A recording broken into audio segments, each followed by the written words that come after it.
Junior ডাক্তারদের এই কর্মবিরতি সিদ্ধান্ত এটা দুর্ভাগ্যজনক। যখন সুপ্রিম কোর্ট পর্যন্ত বলেছেন কাজে যোগ দিতে, তারপরে এই সিদ্ধান্ত ভাবা যায় না।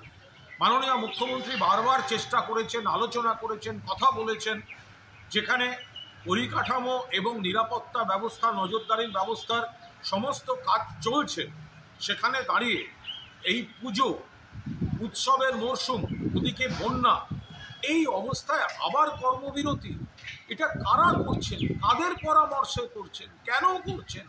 সাধারণ মানুষ, গরিব মানুষ যারা সরকারি স্ট্রাকচারে যায় চিকিৎসার জন্য, তাদেরকে আপনারা বাধ্য করছেন হয়রানি থেকে প্রাইভেট হাসপাতাল, নার্সিংহোমের দিকে যেতে বেশি খরচা হবে।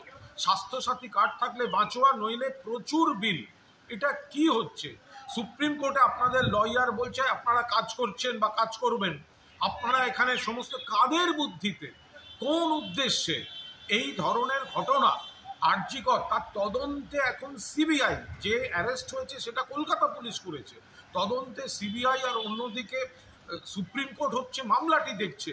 সেখানে এই সময় আবার কর্মবিরতি, এটা কাদের স্বার্থে, কোন উদ্দেশ্যে, কিসের জন্য?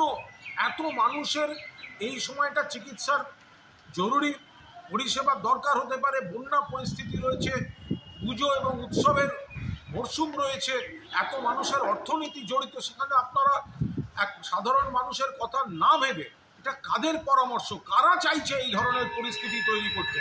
দয়া করে আপনারা এগুলো পুনর্বিবেচনা করুন এবং মাননীয় মুখ্যমন্ত্রী যেখানে নিজে তিনি বারবার অতীত আহ্বান জানিয়েছেন, আবেদন জানিয়েছেন, আপনারা কাজে যোগ দিন।